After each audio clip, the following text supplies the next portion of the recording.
Look at the picture. See the skull. Visible Frankenstein controls. The Brain Thoughts broadcasting radio. The Frankenstein earphone radio. The latest new skull reforming to contain all Frankenstein controls. Today's episode of Frankenstein Control is brought to you by Jazz Saskatchewan's Dome of Whistling. Ooh. Slide on down. Get it? That's a slide whistle joke, son. You missed it. Come on down. It's pretty good. That was good. I swallowed one when I was a kid. It never quite came back out. Come on down to the dome. The one and only dome in the center of town. It is a mile high. You can't miss it. It is. Slide on down, and you find yourself in the house in the Dome of Whistles. You can buy any kind of whistle you want there. A slide whistle, a sports whistle, any kind of whistle you want. Dog whistles? Dog whistles, especially dog whistles. Those have been the high-profile item these past few years, let me tell you. I've been selling dog whistles by the bushel. There's been a lot of them. Yeah. They sell all kinds of whistles. They sell those Yinaglanchi death whistles. Oh, you mean the Amazon warrior That's the one. Where, you know, the ones that Jeff Bezos blows a blast on to lower employee morale every day. Precisely there. That's where Jeff Bezos gets them. He gets them at Jazz Saskatchewan's Dome of Whistling. Why is the dome a mile high? It was put in place in the Cold War. It's a mile high, but it's only 10 feet circumference. That's not a dome. It's technically a dome in a very, very stretched sense of the word. That's a penis. That's a mile high Jimmy hat is what that is. It's the condom of whistling. The condom of whistle. Can you whistle? You can whistle with a condom. I'm sure there's a way to do it. It's like a balloon. If you poke a strategic hole in it, I'm sure Howie Mandel could do it. Yeah, like how you do with a balloon where you fill it up and then you stretch the hole. Yeah, so it comes out like. Oh, yeah. They call that the Howie Mandela effect. Welcome to Frankenstein Control. Or not. But no. I remember it being the Nelson Mandela effect. And I think it's the Willie Nelson effect. Wasn't it? Was it Bearstein or Bearstein? It was R.L. Stein, the world's scariest Jew. I'd like to think if he heard that, he'd be like, "You're damn right I am." He probably has that on a plaque. He just looks at it on the wall and he's like, "I did good." Yep. Well, welcome again. Welcome to Frankenstein Control. We didn't do an intro last week. I forgot about your fucking phone background with Mrs. Misato alongside Giancarlo Esposito. At the El Pollo's Hermano. Yeah. Here it is. They've seen it. No. It's a wonderful background. I love Who are we? I'm Taylor Russell. To my right and also in front of me is B-Rai. I'm B-Rai. Insert joke about being B-Rai here. And to my left and also in front, because I'm at the head of the table, much like a grandpapa on Thanksgiving. In front there's Ada. I'm Ada, and I was actually originally in that picture of Misato and Gus, but they edited me out because I pissed Gus off. It's like the picture of Stalin. If you look closely, you can see where I was doctored out. Oh my God, there it is! I could see the pixels. It's especially funny imagining Gus being angry at someone and that's all he does is edit them out of a photo. Well, no, he killed me. Oh, yeah, I got better though. He slit your throat with a box cutter and dissolved you in acid. Mm-hmm. Yeah, it turns out that doesn't work on me. She's immune to that. Cross that off the list of ways to kill Ada. No, it works. I just come back. Yes, that's the important part. What? But it will only work once. I, much like a Saiyan, every time I almost die, I come back way stronger. That explains why your hair is blue. Yes. And like that, I never understood why, because they figured that out pretty early. they figure out that if a Saiyan is beaten within an inch of his life and then comes back, he will be far stronger. And Vegeta uses that to his advantage a couple times. Oh, yeah? Like, he's like, Krillin, I need you to almost kill me. And then he has... Kick the shit out of me, Yeah. Kakarot, And so then that he- I might rise stronger. And then he has Dende bring him back. But, like... Why didn't they just do that constantly? Because, like, senzu beans fix holes in the chest and everything. Why didn't they just be like... Because they didn't want to get too strong too fast. They'd look like one of those muscle librarians. They wouldn't be able to move. They'd be so decked out with Saiyan muscle. Well, like, when they get stronger, they don't get muscly. If Their power levels just rise. you look at the beginning of the series to, like, the end of the series, that's a Yeah. change in Toriyama's art style. False. He had to adapt. His characters were becoming too strong for his art style. It's kind of like Oda, actually. You go back to the old series, everybody's kind of noodly, and now everybody in modern day One a little Piece... bit ripped. Yeah, everybody in fucking One Piece is fucking ripped Well, as he's shit. got to give a little bit of fan service to the ladies. Well, Everyone well, wants here- muscly Usopp. Well, here's the funny thing. Everybody is only ripped. Everybody is circumstantially ripped. Where, like... only in scenes where it needs to be conveyed that these characters are imposing and ripped, they're ripped, and then, like, you know, whenever Oda wants to show Luffy's like, yeah, Luffy's getting stronger, guys, look at him in this fight, look how ripped he is, and then, like, you know, just goofing off, walking around a town or whatever, and he's just the same noodly goofball Luffy that we all know and love, and it's like, oh, okay. Oh, shit. Ooh, this shit's gonna get real serious. Usopp's got an 8-pack on his nose. Oh, it looks like an accordion. No, it would look like if you took a sausage and then what is it? You took a pork loin and then you put the strings around Yeah. it. It would look like that. Does Brooke get muscle bones? Yeah, Brooke is the only character who doesn't get buff on He's command. that skeleton in the thicker treat meme. I love that. Drinking my calcium, bruh. Got the scoops of calcium, bruh. I was looking up. Scoop. Gotta get the scoops. Oh my god. So I'm gonna dabble very briefly. Humana. I'm gonna dabble very briefly in 40K lore here. Oh god, here we go. So like everyone like. Oh yeah, Space Marines are like Hulk people, aren't they? Space Marines are like Hulk, because everyone knows like if you are only passingly aware of what Warhammer is, and you've seen a man in a giant suit of armor with a tiny head, that's a Space Marine. They are the main thing in 40K. And they are genetically enhanced super soldiers, and like underneath the power armor, like they're like the Hulk. they're like the Hulk. Yeah. They're designed, and they have like extra organs and extra like their rib cage surrounds all of their organs somehow. and so some Awesome. Some people try to do like a realistic art take on it and like draw just a rough like Terry Crews looking motherfucker who's just in his prime or whatever. This is all if you Google image like Adeptus Astartes physiology, you'll get some real weird because some people literally have them like fitting the power armor in terms of like size and Well, contour. no, that's what I thought they were. But there's like a debate about it, I guess. Some people are like, actually, that's not realistic. Actually, if you listen to the books, they say that they're limber, so that this would not be limber, and they're just drawing these goofy muscle boys, and it's hilarious. And it's especially funny if you Google their physiology because you'll see people's attempts at drawing X-rays of their skeletal systems no. with like the crazy fucking rib plates and shit, and they look insane. They look like the bones of like the giant ground sloth at the Smithsonian, you know. And all this just sounded like Attack on Titan projected ideas. Yeah. I mean, yeah. the image of the giant ground sloth.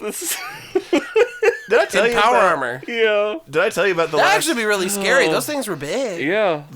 my last memory of going to the Smithsonian bless you. Thank you. Sorry about that. As a young man, I was about 19, and my mom and I went for some reason, just for fun. I think it was I was just home from college, and she's like, you know what? You got a winter break? Let's fuck around and go to some fucking museums and shit. That sounds fun. Let's go to the museum. You want to go to the art museum, get some culture? And you're like, I want to see the big woolly mammoth skeleton, mommy. And you went there. And she's like, I do too, because... That's also, I'm projecting because that's me. Yeah.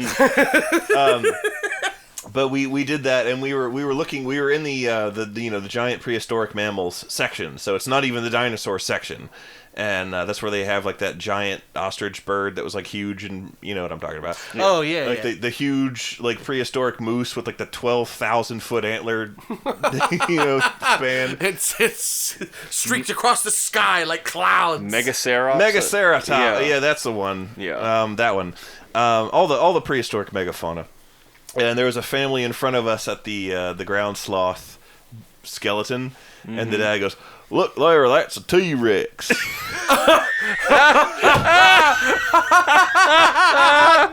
that didn't happen. No, that did happen. And my mom looks at me and goes, "Did you hear that? Did you hear him say that?" She's like, "I'm gonna imitate that all day. That's a T-Rex. Look there, that's a T-Rex. Oh my god, that's amazing. That's a T-Rex. That's a T-Rex." Oh my god. That's the these people are like these people must be summoned by my mom. Like they must be just drawn to wherever her physical location is, because they also went down to visit like when my grandparents in North Carolina were still alive many years ago. My mom and dad made a trip down there without me because I was still in college at the time, and mom had just had LASIK and felt like she had something in her eye, so they went to the ER to make sure that it wasn't fucking up her LASIK surgery. And while they were there, it is also important to note that comorbid with this period of time was a frequently recurring skit on SNL called Appalachian Emergency Room. Oh my god. Full of exactly the kind of Squidbillies nonsense you can imagine. Oh god. And they're like, "Oh god, we're literally at the Appalachian Emergency Room," because they had to go while they were down in North Carolina. And she said some guy walked up and they were like, "All right, what brings you in today?" "My finger swole up." And so anytime the family passed an emergency room or signs for one, it was very common for my mom for the longest time to go, "My finger swole up." I want to see how swole up his finger was. Yeah. I want to know how swole up was this man. Jethro Buttthroat. Yeah, how Cousin swole up did Buttthroat. Cousin Buttthroat's finger have to get? Yeah. Before he decided, well, about that time to go to the place. Yeah. Emergency room. That's the word. Well, it swelled to the point where I couldn't reach down the bottle of my opioid pill bottle anymore. Oh my god. Oh. Speaking of Opioids? of interactions with the mouth-breathing public at large, Jen and I made a huge mistake Oh no. on Friday. Oh, you fools! We went to the mall Why'd you do that? on Black Friday. Why did you do no. that? Did you forget? I didn't think it would be that bad. I'm a fool. Black Friday is... I've Black never, Friday is literally the only day of the year that people actually go out and shop. I like Go never out to a physical store. like I've never really gone out on Black Friday, and I know that like Walmarts and shit are crazy, but I don't know why I didn't think the mall would be bad. I don't know. Everywhere. Every store has Black Friday sales. Everything. Every You have to be an idiot not to hold a Black Friday sale if you own a store. yeah.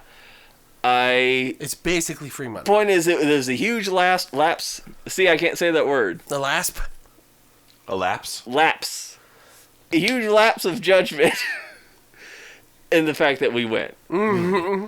And boy, howdy, did some stupid shit happen. And you went, ah! Yeah, first of all, right as we're going in there, we're not even in the doors yet. The guy ahead of us opens the door, doesn't hold it for the people behind him. Mm-hmm. And I'm like, okay, whatever. You don't want to be here. You're shopping. You're a little rude. Who cares? But the person behind him was his wife. Mm-hmm. Oh!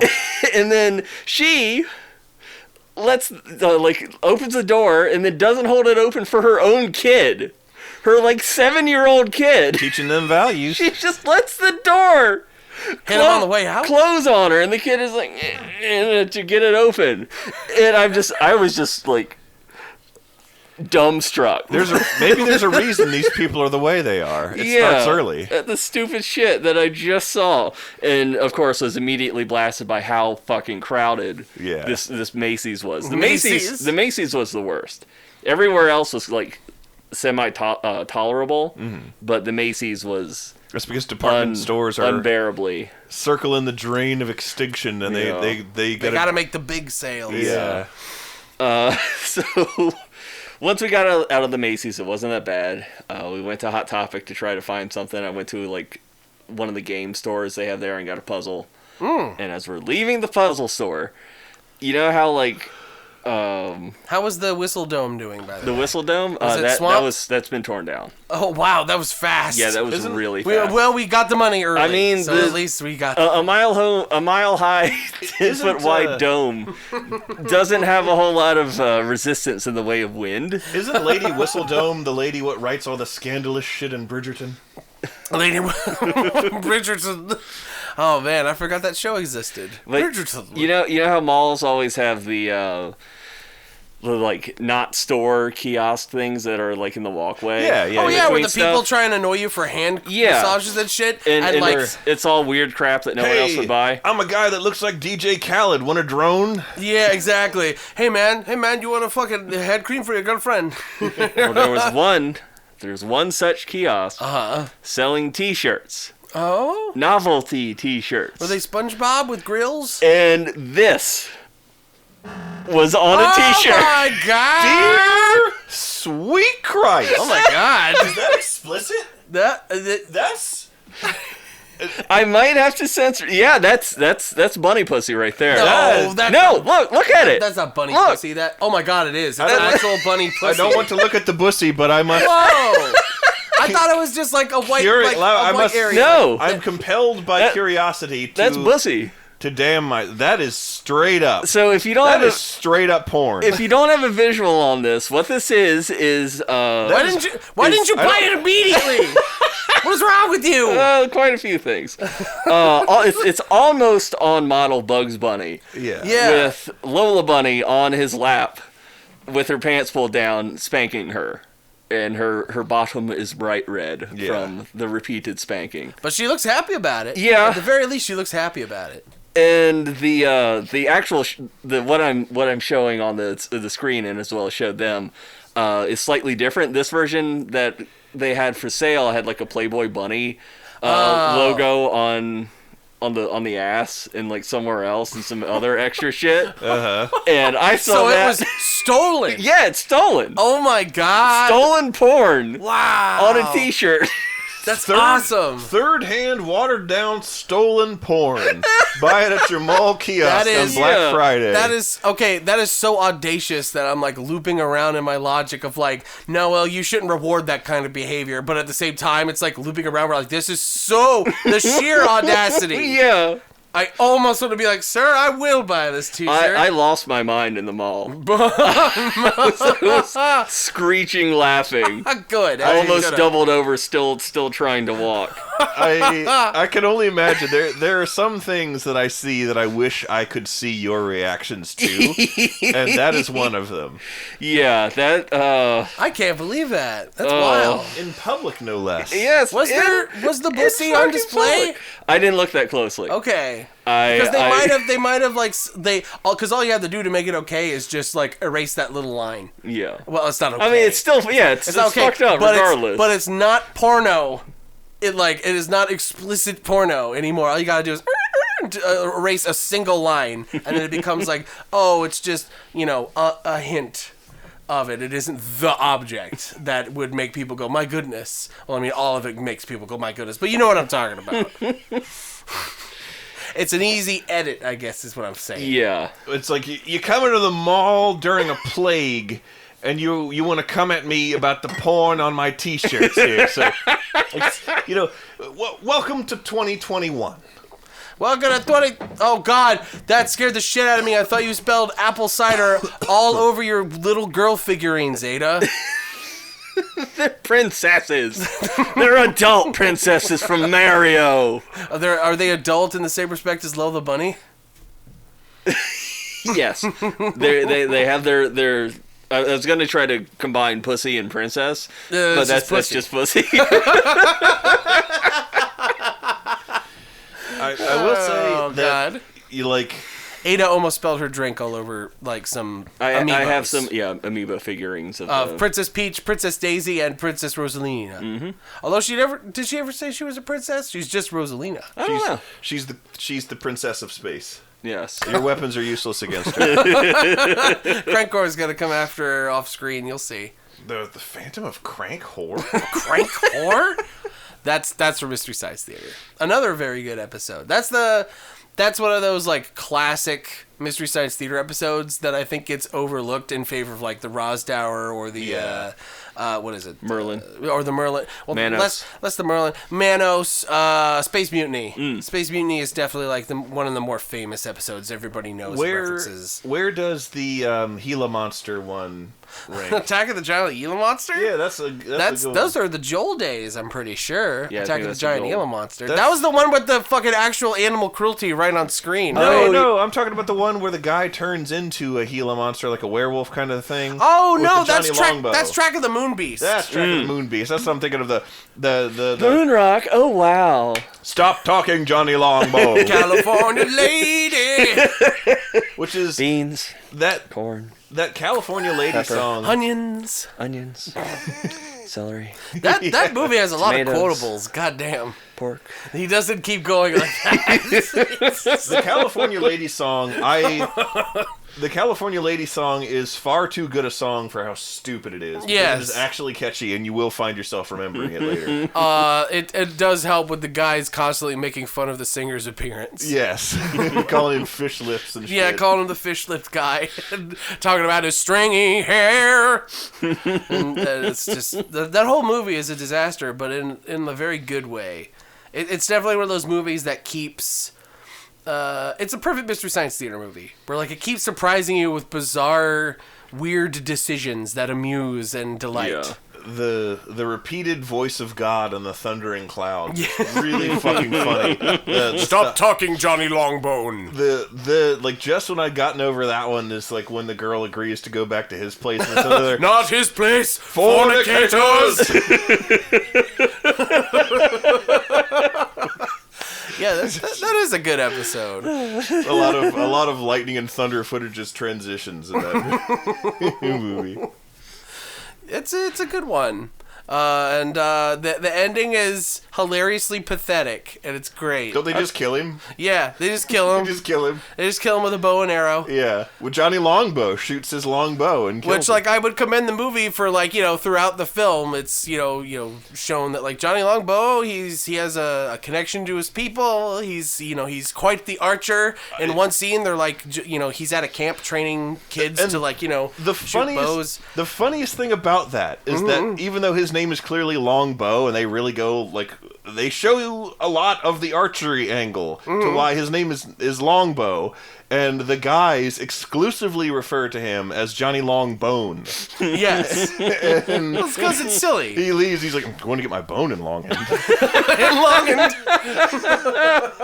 It's because it's a nice low-hanging fruit that they can keep coming back to. It's- Be like, haha, pee-pee joke. It's Yeah. good. Yeah, that whole movie's a disaster, but, like, a good disaster. It's good. It's not like a hellacious shit fire like some of the other movies that they do, like the one that actually makes me mad to think about. The monkey one? No, the monkey one. No, that's the Netflix season.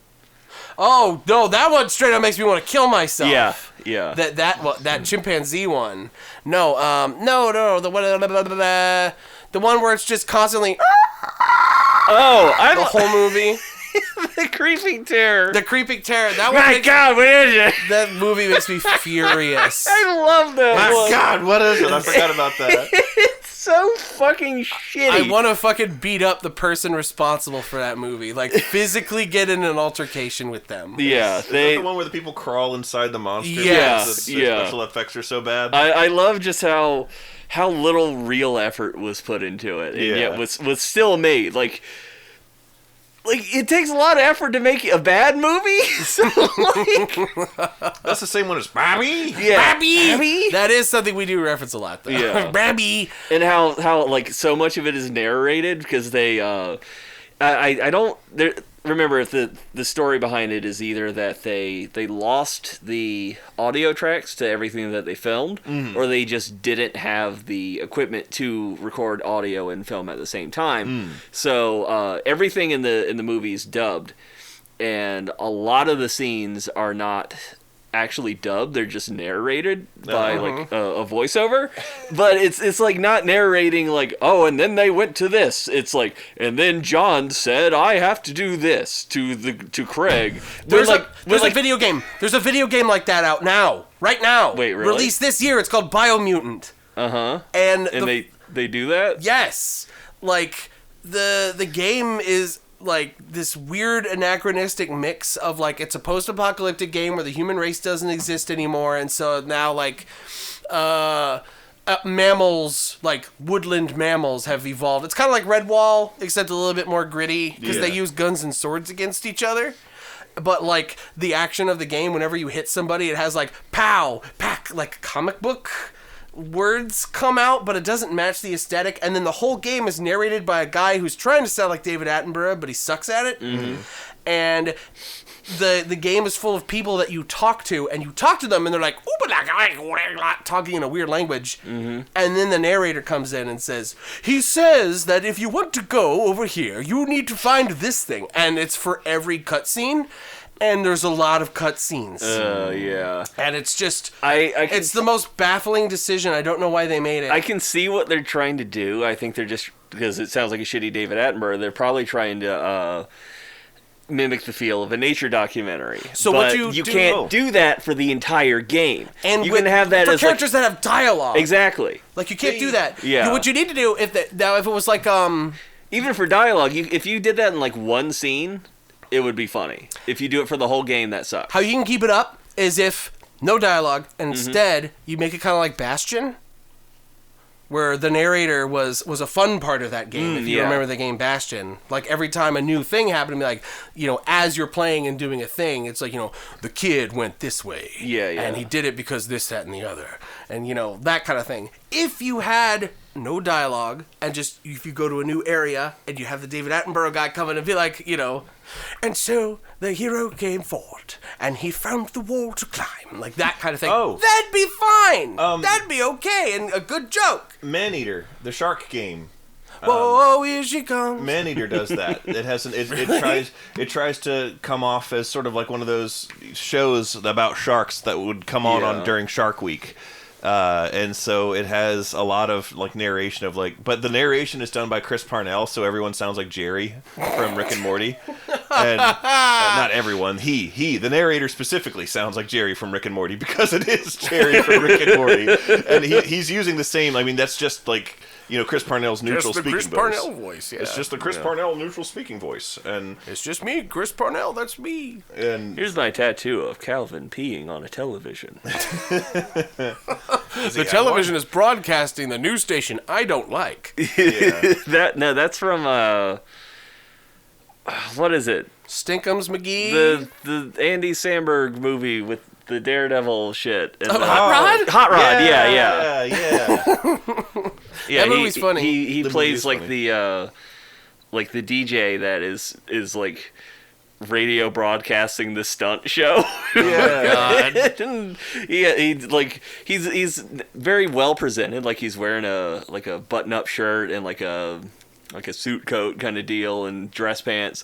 But he like lifts up his stomach or something and shows him the a tattoo of Calvin peeing on television because he hates television. Oh, because he's a radio host. Yeah. That's so stupid. It's really stupid, but it is really funny. Yeah. Or, you know, funny enough for what it's worth. He's like the young shark, you know, has entered a new territory. Let's see how she does here. You know. Okay. That kind of stuff, and it's like that works way better because they use it sparingly, and also used as a form of guidance instead of a form of exposition. And you can't have a shark talk anyway. So and like a thing of it made me think like, okay, well maybe what they do is they did that so that they can release the game easily internationally, because now all they have to do is hire the narrator. Like they just have to get one new voice for each language that they want to release in. But that makes me think like, well, that's more of a problem with the core of your game and not a problem with, you know, what you're trying to do with the voice actors. Because if you really wanted to make an international game, you would have made the presentation of the story wordless.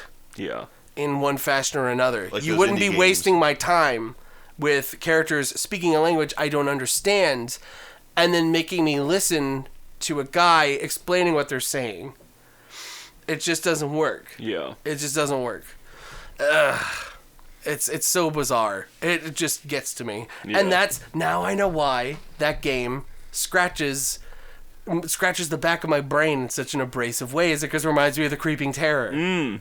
Where in that movie too is everything narrated Yeah. dryly and boringly. Yeah. And I don't care. I just want to go back to the fat grandpa going, Babby! Babby! Babby!